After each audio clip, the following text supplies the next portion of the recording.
પરિસરમાં આવેલો ખોડિયાર મંદિરનો વિડીયો સામે આવ્યો છે। વિડીયોમાં સિવિલ અધિક્ષક રાકેશ જોશી પણ દેખાયા છે। મંદિર પરિસરમાં પૂજારીએ દાણા નાખ્યા અને વિડીયોમાં ધૂળતા ભૂવા પણ નજરે પડ્યા છે। પૂજારીએ 3 વખત દાણા નાખ્યા। મંદિર ખસેડ્યું કે નહીં તે અંગેના સવાલ પર દાણા ફેંકવામાં આવ્યા હતા અને 3 વખત દાણા ફેંક્યા, 2 વખત ના આવી ત્યારે 1 વખત હા આવી હતી। મંદિર પૂજારી અને ભુવાએ ધૂળતા કહ્યું કે મંદિર હટાવવું ન જોઈએ, હોસ્પિટલ બનાવો પણ મંદિર ન હટાવવું તેવું તેમના દ્વારા કહેવામાં આવ્યું। તો મંદિર પરિસરમાં દર્શન માટે ગયા હતા અધિક્ષક જોશી અને વાયરલ થયેલા વિડીયો અંગે બોલ્યા કે સિવિલ અધિક્ષક પૂજારી સાથે વાતચીત કરવા ગયા હતા। માતાજીનું મંદિર આસ્થાનો વિષય છે તેવું પણ તેમના દ્વારા કહેવામાં આવ્યું। તો ખોડિયાર મંદિર અહીંથી ખસેડવાનો વિવાદ છે અને નવી હોસ્પિટલ નિર્માણમાં મંદિર હટાવવું પડશે। તો મંદિર પરિસરમાંથી ન હટાવવા ભક્તોની રજૂઆત હતી। સિવિલ હોસ્પિટલ પરિસરમાં આવેલું ખોડિયાર માતાજીનું મંદિર આસપાસના વિસ્તાર માટે આસ્થાનું કેન્દ્ર બન્યું છે। तो संवाददाता प्रणव अमारी साथे जोड़ाई गया है। प्रणव, जे प्रमाणे जे सिविल परिसर है त्यां जे खोडियार माताजीनुं मंदिर आवेलुं छे तेने हटाववुं के न हटाववुं तेने लईने सवालो अने आ वच्चे हवे विडियो वायरल थयो छे, शुं अपडेट तेने लईने?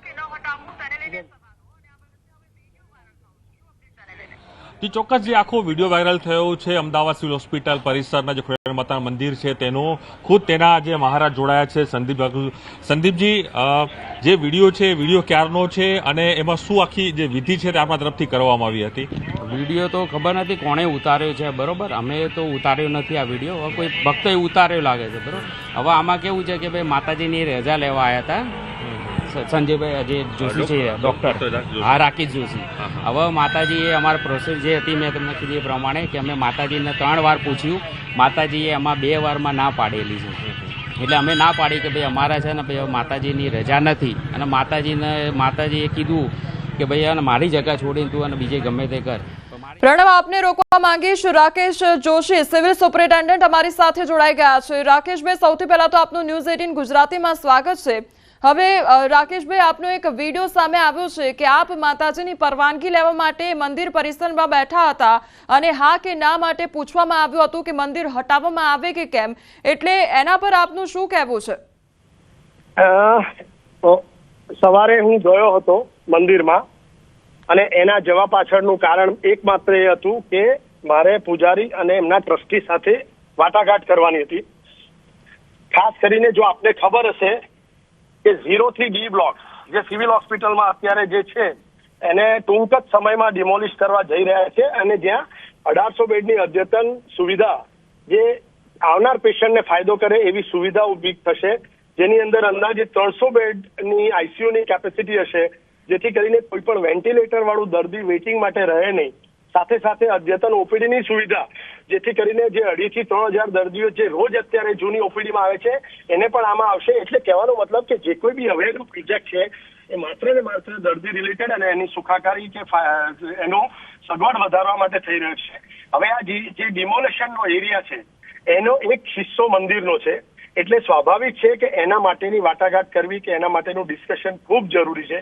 મંદિર પણ એક આસ્થાનો વિષય છે, વર્ષો જૂનું મંદિર છે, સિવિલ સાથે બી જોડાયેલું છે, એટલા માટે એમના પૂજારી અને ટ્રસ્ટીને મેં ફોન કરેલો કે આપણે આનો કંઈક નિર્ણય લેવો પડશે, જેના થકી એમને એવું કહ્યું હતું કે સાહેબ નિર્ણય અમે માત્ર રવિવારે જ લઈ શકીએ, આપે રવિવારે આવવું પડશે અમારા ત્યાં।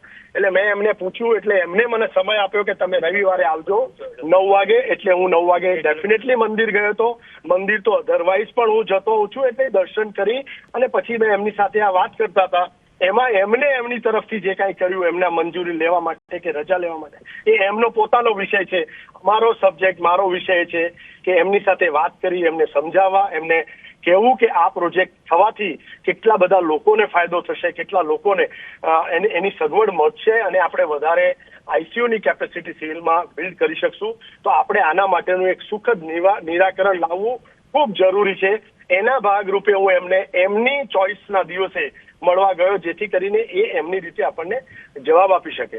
એટલે એવો કોઈ સવાલ નથી આવી રહ્યો કે મારા તરફથી કંઈ કરવામાં આવ્યું હોય, પરંતુ એઝ અ ઇન્સ્ટિટ્યૂટના હેડ તરીકે મારી પહેલી ફરજ છે કે કોઈ પણ જાતનું જો ઊંકમી ભર્યું વન સાઇડેડ ડિસિઝન લીધા સિવાય એ બેસી અને વાટાઘાટો કરી અને આપણે એકબીજાને સમજાવીએ અને એક પોઝિટિવ સુખદ એનું ડિસિઝન આવે એ માટે આગળ વધીએ, એનું આ પ્રથમ પગથિયું હતું જેના થકી હું એમને મળવા ગયો હતો.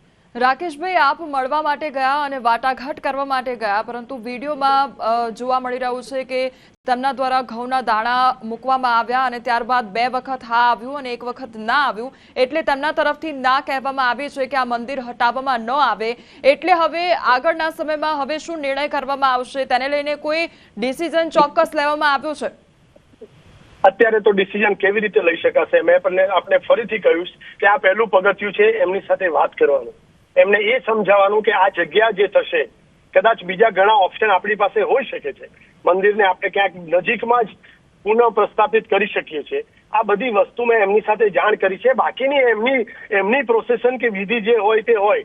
મારો કેવળ માત્ર ને માત્ર એક જ આશય હોય કે આનું એક સુખદ નિરાકરણ આવે, જેથી કરીને આ પ્રોજેક્ટમાં આપણે આગળ વધી શકીએ.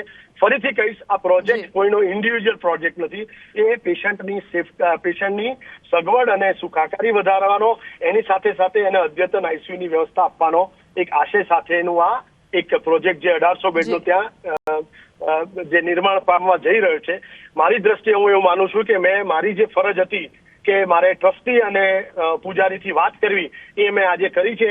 અને આજે જવાનું રીઝન એકમાત્ર એ હતું કે એમના કહેવા પ્રમાણે તમે રવિવારે આવશો તો અમે આપને કંઈક જવાબ આપી શકશું. જી રાકેશભાઈ, આપ દ્વારા વાતચીત કરવામાં આવી અને આપ અમારી સાથે જોડાયા તે બદલ આપનો આભાર. પ્રણવ અમારી સાથે જોડાયેલા છે. પ્રણવ, સુપ્રિન્ટેન્ડન્ટ સાથે વાત કરવામાં આવી, તેમના દ્વારા સ્પષ્ટ કહેવામાં આવ્યું છે કે આ માત્ર વાટાઘાટ માટેની જે મીટિંગ હતી તે કરવામાં આવી હતી અને એમના તરફથી વિધિ કરવામાં આવી, પરંતુ મારા તરફથી કોઈ એ પ્રકારની વાત નહોતી. ચોક્કસ એ સંદીપભાઈ જાણવાનો પ્રયાસ કરશું. જે મહારાજ છે, જે ડૉક્ટર રાકેશ છે, તે ખુદ અહીં સવારે અહીં આવી આપની સાથે મુલાકાત કરી. એ વાટાઘાટોની વાત છે કે મંદિરને ખસેડવું કે ના ખસેડવું, તેને લઈને તમે આખી વિધિ કરી છે. શું આપની વાત હતી, તેના કારણે આપણે અહીં એમને બોલાવ્યા હતા કે મંદિર ખસેડવું જોઈએ, ના ખસેડવું જોઈએ, આસ્થાનું કેન્દ્ર છે કે શું છે આપણે? આમાં કેવું છે કે અમે તો ના જ પાડી હતી કે ભાઈ માતા અમને રજા નથી આપી, બરોબર, અને અમે આ જગા ઉપરથી મંદિર તો નહીં ખસેડી શકીએ, બરોબર. હવે એમને બોલાય, એમને કીધું કે મારે એકવાર રજા લેવી છે. એમને ખુદ સામેથી કીધું કે ભાઈ મારે રજા લેવી છે સામેથી. તો મેં કીધું કંઈ વાંધો નહીં, તમે આવો રવિવારના દિવસે, તમે આવો, માતાનો દિવસ હોય છે, એ દિવસે તમે આવો તો આપણે તમારે માતાજીને પકડો, માતાજીને કહો કે ભાઈ અમારા જગા પર માતાજી નવું એક મંદિર હોસ્પિટલ તૈયાર કરવી છે.